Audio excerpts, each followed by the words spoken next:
Why Do I Love You, Sir? By Emily Dickinson. Why do I love you, sir?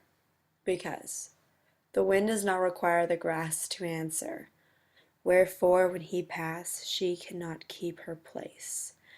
Because he knows, and do not you, and we know not enough for us, the wisdom it be so. The lightning never asked an eye, wherefore it shut when he was by. Because he knows it cannot speak, and reasons not contained.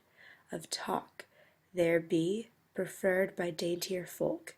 The sunrise, sire, compelleth me, because he's sunrise, and I see. Therefore then I love thee. My annotations are to the right.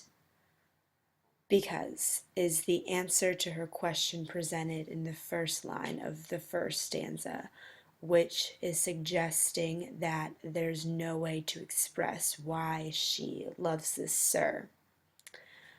Dickinson uses the grass in this poem, in the first stanza, that is moved by this wind, who is the sir.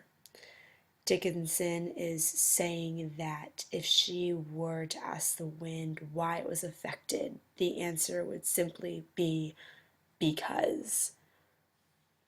In the second stanza, she, I think, is trying to say that it's impossible to know the way in which love works, that there's no answer to love, and why it happens. It's hard to explain, it's frustrating.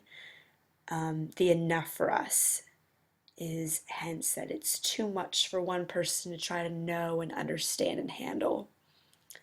Again, in the third and the fourth stanza, she uses nature to emphasize a point or to paint an image for the reader.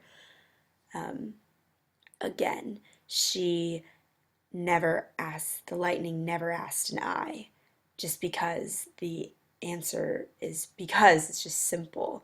There's no reason to ask because no logic can be applied to nature. She personifies with the lightning. In the fourth stanza, the lover is what gets her up in the morning. The sir becomes a sunrise in the fourth stanza. And when I thought of this, I thought, okay, well, sunrise is kind of inevitable to avoid when you get up in the morning. So maybe this is hence that she can't avoid him. She can avoid the sir. And again, there's this imagery of the sunrise. And she really dismisses the room for reasoning for why love happens. She uses the metaphor, he's sunrise. And if you'll notice the rhyming scheme, I highlighted the words. So grass pass, I by, me and see. And it's also important to notice that the first one here is always capitalized, followed by a lowercase. Okay, let's look at my poem. Why do I love you, sir?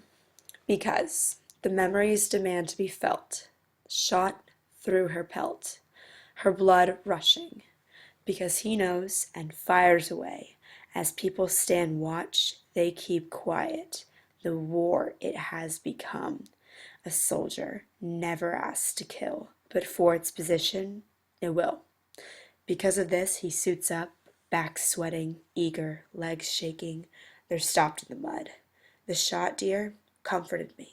Because of this, blind to see, beat like a martyr.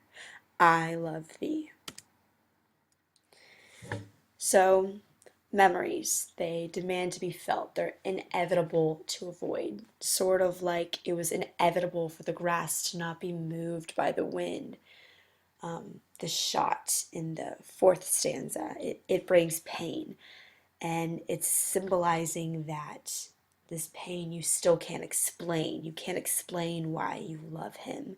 So again, I used because, like Emily did in her original poem, because I think it's such a powerful word in this poem. The second stanza is much more clear than the original one Emily used. You can understand it a little bit better and it's easier to read. It's not so hard. And the war I'm talking about is just the battle of feelings, the battle of emotion and understanding. In the third stanza, the sir seems to be defending himself. He suits up, which kind of is symbolism for his pride. He's stopped in the mud because it isn't his nature not to shoot or to fire away. Um, I wanted to throw some nature in there because I feel like every Emily Dickinson poem has some kind of involvement with it. And like nature, it came to him and he was stopped immediately. In the fourth stanza, you can kind of get a sense that she likes his pain because it's still a presence of something, some kind of feeling instead of feeling empty.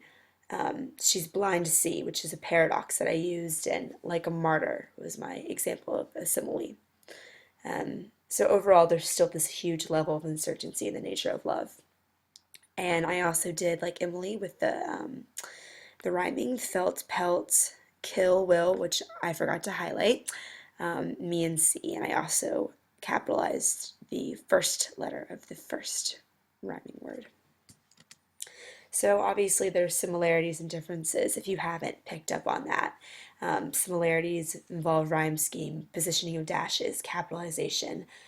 Both, I think, build this image in your head, which is very important, to, at least to me when I'm reading a poem. I like to see what's going on in my mind.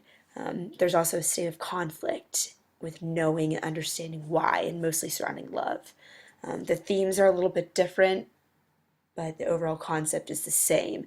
And I also use different literary elements than Emily Dickinson did. So that's all I have for you. Thank you for watching and listening.